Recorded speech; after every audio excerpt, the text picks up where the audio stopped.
معزز دوستو، رسالت مآب علیہ السلام کا پوری زندگی میں ترتیب دعوت کے اصولوں میں ایک اصول یہ بھی ہے کہ حضور اقدس صلی اللہ علیہ وآلہ وسلم صحابہ کرام کو اپنے سے پہلے دنیا میں تشریف لانے والے اور دنیا میں دعوت تبلیغ کا کام کرنے والے انبیاء کرام کا تعارف فرماتے تھے۔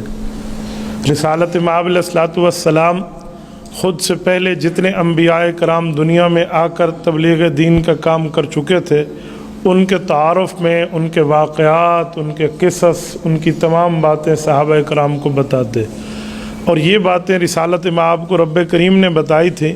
قرآن کریم میں ہے وَكُلًّا نَقُصُّ عَلَيْكَ مِنْ أَنْبَاءِ الرُّسُلِ مَا نُثَبِّتُ بِهِ فُؤَادَكَ، اے پیغمبر ہم آپ کو پہلے انبیاء کے واقعات اس لیے سناتے ہیں تاکہ آپ کا دل ان کے واقعات سن کے معمور بھی ہو جائے اور خوش بھی ہو جائے اور مضبوط بھی ہو جائے۔ تو اس بنیاد پر علماء کرام کی ترتیب ہے کہ وہ واقعات میں انبیاء کرام، اولیاء کرام جن کا تعلق اللہ والا ہو، ان کے واقعات کو اس لیے بیان کرتے ہیں کہ ان کی زندگی سے سبق لے کر ہم بھی اپنی زندگی میں اس فیض کو جاری فرما دیں۔ اس دھرتی پر میں اس عظیم فرزند کا ذکر کرنے لگا ہوں جس کا نام تو محمد زکریا ہے، لیکن یہ وہ شخص ہے جسے عالم اسلام میں سب سے پہلے شیخ الحدیث کا لقب ملا ہے۔ شیخ الحدیث مولانا محمد زکریا کاندلوی رحمہ اللہ، یہ اس شخص کا نام ہے کہ اس سے پہلے اس دھرتی پہ کسی کو شیخ الحدیث نہیں کہا گیا۔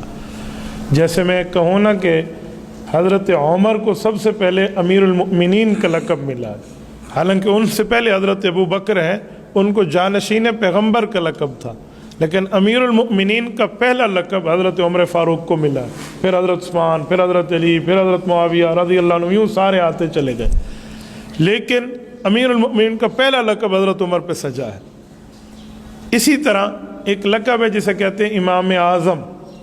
امام اعظم کا لفظی ترجمہ تو ہوتا ہے بڑا امام۔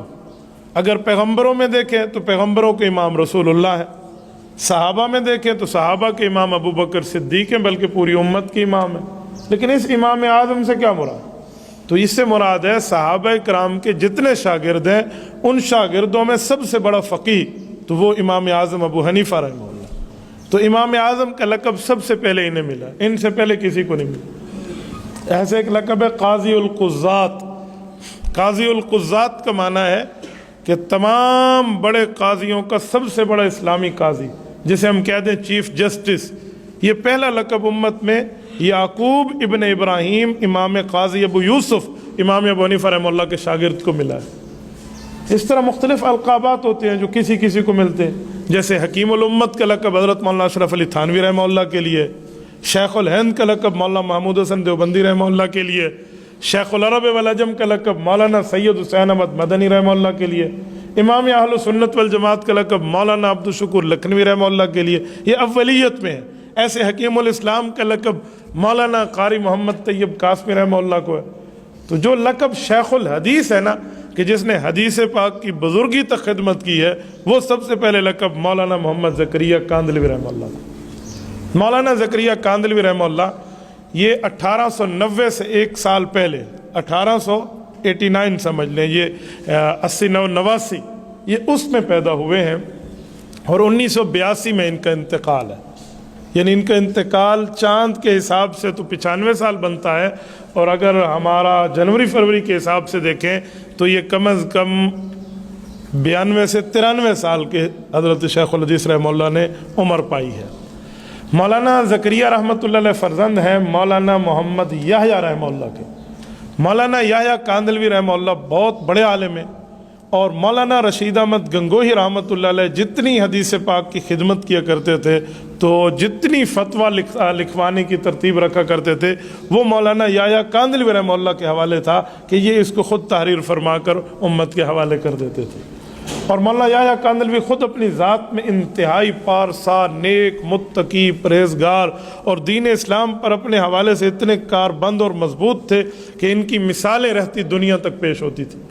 آپ اندازہ لگائیں کہ بیٹا ہے شیخ زکریا، اب محمد زکریا کو حفظ اپنے والد نے خود کرایا، اپنے والد سے قرآن کریم حفظ کیا۔ مولانا زکریا رحمہ اللہ فرماتے ابا جی مجھے کہتے تھے کہ بڑی آسان ترتیب ہے، یہ قرآن کریم کا ایک صفحہ تو نے یاد کرنا ہے، اسے 100 بار دہرا لے، بس تیری چھٹی ہے۔ تو جس صفحے کو 100 بار بچہ دہرا لے اسے کہاں بولتا ہے؟ تو روزانہ کی ترتیب پہ ایک صفحہ دیتے اور کہتے 100 بار دہرا لے، اس دہرانے پر جو ہے نا کیا کہتے ہیں مجھے یاد ہو جاتا اور میں جلدی جلدی چھٹی کر کے چلا جاتا۔ یعنی دل لگی بھی کی ہے اولاد کے ساتھ اور اسے علم دین بھی دیا ہے۔ جب عالم بننے کی باری آئی تو مولانا زکریا رحمہ اللہ کو کچھ اساتذہ کرام کے پاس بھیجا کہ آپ ان سے پڑھیں۔ انہوں نے اپنی ترتیب پر پڑھا، پہلے یہ کتاب پھر یہ کتاب پھر یہ جو ترتیب ہوتی ہے۔ تو حضرت مولانا یحییٰ کاندھلوی رحمہ اللہ کو یہ ترتیب پسند نہ تھی، کچھ عرصے بعد خود بلا لی کہ بیٹا میں تمہیں اپنی ترتیب پر پڑھاؤں گا۔ یہ جو حدیث پاک ہے نا، یہ عربی زبان میں رسول اللہ صلی اللہ علیہ وسلم نے ارشاد فرمائی ہے، اس سے پہلے علوم مضبوط کرو۔ آپ کی عربیت اتنی مضبوط ہونی چاہیے کہ آپ حدیث پاک کو جب ہاتھ لگاؤ تو پھر حدیث پاک کی تشریح سمجھ بھی پاؤ اور بتا بھی پاؤ۔ تو ابھی سے تھوڑی عربی پر محنت کرواتا ہوں آپ۔ انہوں نے اتنی خوب محنت کروائی کہ مولانا زکریا رحمۃ اللہ علیہ کو حدیث کا لقب شیخ الحدیث ملا ہے۔ آپ اندازہ لگاؤ جس وقت ان کی حدیث پاک کی کتاب شروع ہو رہی تھی نا، تو کافی عرصہ لگا عربی میں مضبوط ہونے پر۔ اجمی عربی تو نہیں ہے، ہندوستان کا رہنے والا ہے، کوئی عرب کا تو بندہ ہی نہیں ہے۔ تو مولانا زکریا رحمہ اللہ فرماتے ہیں والد صاحب غسل کیا، اچھے کپڑے پہنے، خوشبو لگائی اور قبلہ رخ ہو کر دعا مانگی اپنے بچے کے علم حدیث کی شروعات کر۔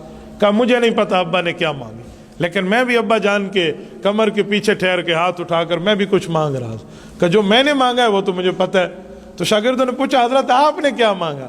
فرمایا میں نے یہ مانگا ہے کہ اللہ مجھے حدیث پاک جلد پڑھنے کا شوق تھا، لیکن ابا جان عالم دین ہے، مفتی ہے، محدث ہے، تو حدیث پاک کے معاملات سمجھتا ہے، تو اس نے کچھ عرصہ انتظار کرا کہ ابھی نہیں، ابھی مضبوط رہو، پہلے عربیت مضبوط کرو، صحابہ کرام کے فتاویٰ کو پڑھو، اولیاء کرام ان کی پوری ترتیب پڑھ کے پھر حدیث کو پاک کو ہاتھ لگانا۔ تو اللہ تھوڑی دیر ہو گئی ہے مجھے حدیث پاک شروع کرنے میں، مولا وفات تک مجھے حدیث کی خدمت سے جدا نہ کرنا۔ کہتے میں یہ مانگ رہا تھا اور یہی ہوا ہے یار۔ اس شخص کی علم حدیث کی خدمت آج دنیا میں، حیران ہو جاتا ہے بندہ۔ حضرت مولانا زکریا رحمۃ اللہ علیہ۔ اچھا پہلی شادی جو ہے ان کے والد کے انتقال کے بعد ہے۔ والدہ مکرمہ بیمار رہتی تھی تو انہوں نے کہا بیٹا میں چاہتی ہوں تیرا ابا نہ دیکھ سکا تیری خوشی، میرے ہاتھوں کے سامنے تیری خوشی ہو جائے۔ تو ان کی پہلی شادی ہوئی، لیکن بیوی کچھ عرصہ رہ کر وفات پا گئی۔ وہ زاہدہ عابدہ عتیقہ ایک خاتون تھی جو بالکل 100% اللہ والی تھی اور بیمار بھی تھی، تو وفات پا گئی۔ اس کے بعد ان کا دوسرا رشتہ جو ہوا ہے وہ ایسا رشتہ ہوا کہ اس خاتون نے، وہ کہتے ہیں ایک کامیاب مرد کے پیچھے ایک نیک عورت کا ہاتھ ہوتا ہے، یہ بات یاد رکھیں۔ ایک کامیاب مرد کے پیچھے ایک نیک عورت، ہر عورت کی بات میں نہیں کرتا، میں نیک عورت کی بات کرتا ہوں جس کے ساتھ اللہ کی مدد ہوتی ہے۔ ہو سکتا ہے اللہ نہ کرے کسی کی خاتون جو ہو وہ غلط راستے پہ، تو آپ کہیں گے ہر کامیاب مرد کے پیچھے ایک عورت کا ہاتھ ہوتا ہے، عورت نہیں، نیک عورت کا ہاتھ ہوتا ہے۔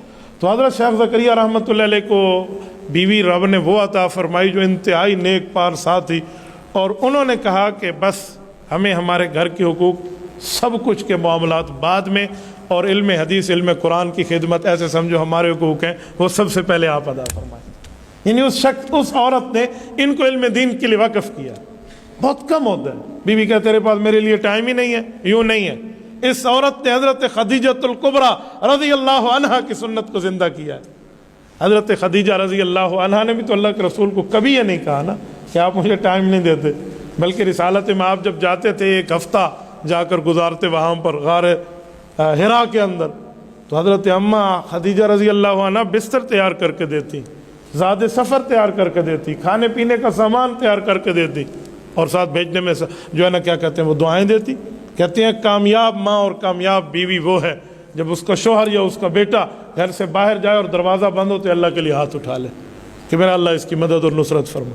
اور جب رسالت مآب وہاں سے تشریف لائے، جو پہلی بار جبرائیل امین آئے تھے، اور وہی کا ایک خوف اور بوجھ محسوس ہوا تھا، کیونکہ وہی پہاڑوں پہ اترے تو وہ ریزہ ریزہ ہو جاتا، یہ تو حضور پاک کا قلب اطہر ہے جو برداشت کر گیا تھا۔ تو حضرت رسول اللہ کے چہرے پر پریشانی دیکھ کے اماں خدیجہ نے 5 لفظ فرمایا واللہ لا یخزئک ابدا انک لتصل الرحم وتحمل الکلب وتقری الضیف وتکسب المعدوم وتعین علی نوائب الحق۔ سینہ چھوٹا مت فرمائیے، سینہ بڑا رکھیے، پریشان مت ہوئیے، تسلی رکھیے۔ اللہ آپ کو ضائع کرے گا؟ کیسے ہو سکتا ہے؟ میں نے آپ کی خدمت میں اتنے سال گزارے, 15 سال کا اپنا تجربہ بتایا. رسالت میں آپ کی 25 سال عمر تھی جب اماں خدیجہ آئی, 40 سال عمر تھی جب اعلان نبوت ہوا. تو فرمایا میں نے 15 سال میں آپ کو دیکھا ہے, دن رات آپ کے دیکھے ہیں. انک لتصل الرحم, آپ سے بڑا صلہ رحمی کرنے والا کوئی نہیں ہے. وتحمل الکل, بوجھ اگلے کا ہوتا ہے, اس کو بوجھ اٹھانے میں مدد آپ کرتے ہیں. وتقری الضیف, مہمان آپ کے دروازے سے کبھی خالی نہیں جاتا. وتکسب المعدوم, لوگ اس کے لیے کماتے ہیں جو ان کے ہوتے ہیں, آپ ان کے لیے کماتے ہیں جو کمانے کی حیثیت ہی نہیں رکھتا. وتعین علی نوائب الحق, آفت خدا بندی ان پر آ جائے لیکن آپ اپنی صلاحیتوں کو ان لوگوں کے لیے وقف کر دیتے ہیں. ایسے بندے کو رب کبھی ضائع نہیں کرے گا. یہ وہ روح ہے جو رسالت مآب علیہ الصلوۃ والسلام کی تسلی کے لیے حضرت اماں خدیجۃ الکبریٰ کی زبان اقدس پہ ادا ہوئی. تو یہاں بیوی بھی ایسی ملی حضرت شیخ زکریا رحمہ اللہ کو, ایسی صفات والی. ورنہ تو ہم جیسے تو آل بیت اور صحابہ کے قدموں کی دھول کہاں, جنہوں نے اس یاد کو تازہ کیا. حضرت شیخ زکریا رحمۃ اللہ علیہ کے امام اعظم ابو حنیفہ رحمہ اللہ کی طرح ایک ہی بیٹا ہے, محمد طلحہ کاندھلوی رحمہ اللہ, کچھ عرصہ قبل ان کا انتقال ہے. حضرت مولانا رحمہ اللہ فرماتے ہیں میں اتنا علم دین میں منہمک ہوتا کہ بعض اوقات پڑھائی کے دوران کی بات کرتے تھے کہ میری جوتی گم گئی تو 3 ماہ تک نائی جوتی خریدنے کا اتفاق ہی نہیں ہوا کہ اجتماعی چپل ہوتے تھے, مسجد کی جگہ سے اٹھا کر واش روم تک اور واش روم سے دوبارہ مسجد تک, اجتماعی چپل تو ویسے پڑے ہوتے کہ میں ایسے ہی گزار دیتا تھا دن اور رات اور حدیث پاک کی خدمت میں رہتا. آپ اندازہ لگائیں, مولانا محمد زکریا کاندھلوی رحمۃ اللہ تعالیٰ علیہ کے لیے ایک جملہ میں نے پڑھا ہے کہ مولانا اشرف علی تھانوی رحمۃ اللہ علیہ کے پاس یہ جاتے ان کی خانقاہ میں. کس لیے؟ ذکر میں شرکت کے لیے نہیں, ان کی مجلس میں بیٹھنے کے لیے جی نہیں. یہ جاتے کہ ان کے استاذ مولانا خلیل احمد سہارنپوری رحمہ اللہ نے جو حدیث پاک 14 سال میں اس کی شرح لکھی, بذل المجہود سنن نبی داؤد کی شرح, وہ چھپ رہی ہوتی. وہ یہ جو پیپر ہوتا تھا عام جس کو ہم رف عمل کہتے ہیں, جو ایسے مسودہ لکھا ہوتا, اس کو مبیضہ صاف بنانے کے لیے کاغذ پریس جاتا, پھر یہ چیک کرتے, پروف ریڈ کرتے. پھر اس مشغولیت کی وجہ سے حضرت تھانوی کی مجلس میں نہ بیٹھ سکتے. تو ایک دن حکیم الامت حضرت تھانوی رحمۃ اللہ علیہ کو فرمایا کہ حضرت میں محروم ہوں آپ کے درس سے. لوگ آپ کے درس میں آتے ہیں, علم حدیث سنتے ہیں, قرآن سنتے ہیں, شریعت سنتے ہیں, اپنی اصلاح کراتے ہیں, لیکن میں آپ کی خدمت میں نہیں بیٹھ سکتا. میں تو اپنے شیخ, اپنے استاذ, اپنے پیر مولانا خلیل احمد سہارنپوری رحمہ اللہ کے کام میں مصروف ہوں. حضرت تھانوی نے ایک عجیب بات فرمائی, کہا محمد زکریا یہ کیا بات, ہماری سعادت تو یہاں آتا ہے علم حدیث کی خدمت کے لیے, آپ میری مجلس پہ نہیں آتے, لیکن میں تو آپ کی مجلس پہ رشک کرتا ہوں کہ دیکھو اس جیسا بندہ چاہیے جو علم حدیث کی خدمت کے لیے سال ہا سال بیٹھا ہے, نہ اسے کھانے کے وقت کا پتہ, نہ اسے زندگی کی باقی معاملات کا, لیکن حضور کی حدیث کی خدمت میں مصروف ہے. ہمیں تو رشک آتا ہے, ہمیں تو خوشی ہے آپ کے اس کام پہ. یہ مولانا اشرف علی تھانوی 1000 سے زائد کتب کا مؤلف ہے. تو حضرت شیخ زکریا رحمہ اللہ فرماتے جب میرا نکاح ہو رہا تھا نا, اس وقت میں نے کوئی اتنی بڑی کسی کو اطلاع بھی نہیں دی. اتفاق دیکھیں, مولانا عبد القادر رائے پوری اور مولانا حسین احمد مدنی رحمہم اللہ اپنے دور کے ایک علمی آسمان ہیں. کہتے ہیں یہ کاندھلا کے ریلوے اسٹیشن سے گزر رہے تھے تو کیسے اس ترتیب سے پتہ چلا کہ آج مولانا یحییٰ کاندھلوی رحمہ اللہ کے بیٹے مولانا زکریا کے نکاح. کہتے دونوں چلے آئے. حضرت مدنی رحمہ اللہ نے مجھے فرمایا کہ بلایا تو نہیں, میں آ گیا ہوں, اب نکاح میں خود پڑھاؤں گا تیرا. جس نے 18 سال روز اقدس کے سائے میں بیٹھ کے پیغمبر کریم کی حدیث کو پڑھایا ہو, وہ حضرت مدنی. اتنا تعلق. اور حضرت شیخ رحمہ اللہ جس علاقے میں رہتے تھے وہاں پر برگر فیملی زیادہ تھی. برگر فیملی کا معنی ہماری شادی پہ تھوڑا خرچہ نہ ہو, بڑا خرچہ ہو, حق مار تھوڑا نہ ہو, زیادہ ہو, ہماری ناک کٹے گی, اس طرح کے لوگ رہتے تھے. حق مار زیادہ رکھتے اور بڑی ترتیب ان کی کچھ اور ہوتی. تو نکاح کی تقریب کے معاملے تھے, کچھ 5-6 نکاح محلے کے اکٹھے پڑھانے تھے. تو مولانا حسین احمد مدنی رحمہ اللہ کو بلا لیا. حضرت مدنی رحمہ اللہ کی 1-2 شرطیں ہوتی تھیں. حضرت مدنی انگریز کی مخالفت میں 2 شرط رکھا کرتے تھے کہ حق مہر اس طرح ڈالروں میں اتنا زیادہ میں نہیں رکھنے دوں گا. یہ اس زمانے کی جو ترتیب تھی. اور جس کا کفن اگر کھدر کا ہوگا, ہندوستانی کپڑے کا, تو اس کا جنازہ میں پڑھاؤں گا. انگریز کے کپڑے کا بنا ہوا ہوگا میں نہیں پڑھاؤں. حضرت مدنی کا رحمہ اللہ کا اپنا ایک ذوق تھا, وہ انگریز کی دشمنی میں ان کی رگ میں گھسی ہوئی تھی. تو وہ نکاح کی تقریب میں آئے تو حضرت شیخ زکریا کو کہا کہ جو میں حق مہر رکھوں گا نا, مہر